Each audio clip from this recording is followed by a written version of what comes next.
Imagine you're out in the Alaskan wilderness and a grizzly charges. You fire a shot, and it doesn't even affect it, or even slow down. That's the nightmare people have faced for centuries. This thing is so tough that even bullets sometimes aren't enough to drop it.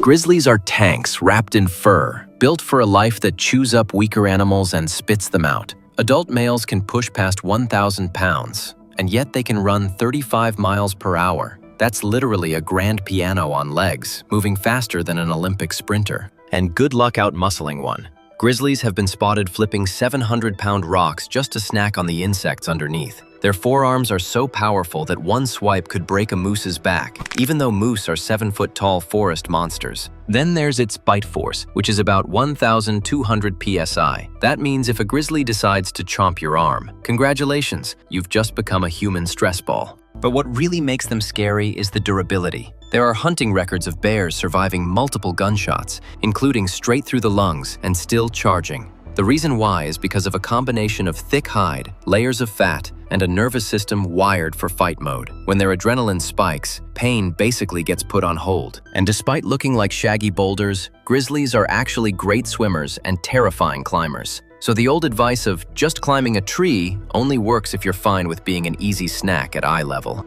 Even though they're like prehistoric monsters, grizzlies are also berry-popping, fish-slapping foragers who spend most of their time avoiding humans. They'd rather rip apart a salmon run than deal with us. Still, in the rare moments when humans do cross the line, history has shown the same thing again and again. You don't mess with a grizzly unless you've got a death wish.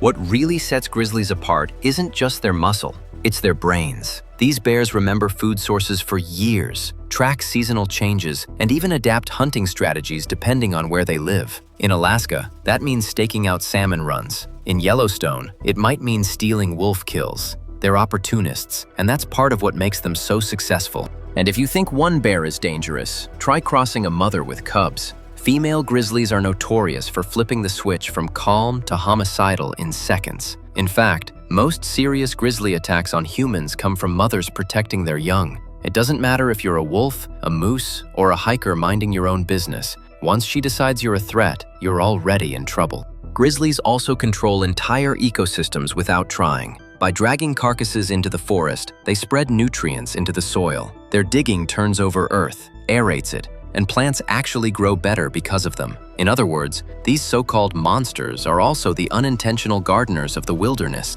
But here's the thing, even though they have all that power, they don't really live above the rules of nature.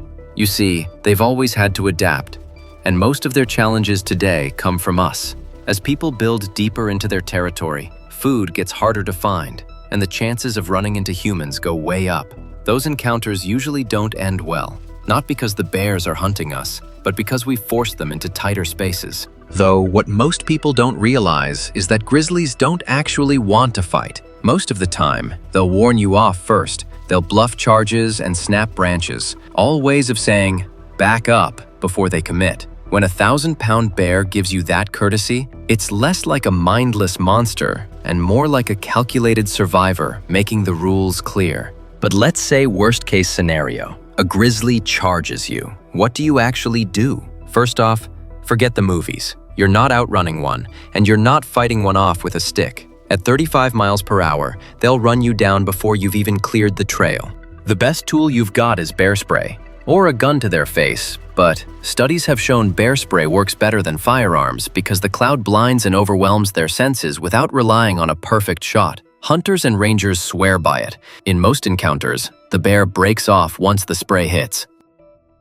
If you don't have spray, your options shrink fast. Experts recommend playing dead if it's a defensive attack, lying face down, protecting your neck, and waiting it out. It sounds impossible, but grizzlies usually back off once they don't see you as a threat. At the end of the day, grizzlies are the perfect reminder of what real wilderness looks like. They're terrifying when you need to respect them, but they're also builders, gardeners, and survivors that keep entire ecosystems running. Without them, the mountains and forests of North America wouldn't be the same. And if you enjoyed learning about them, I make new videos every week breaking down the wildest animals on Earth. So stick around and maybe hit a cheeky subscribe.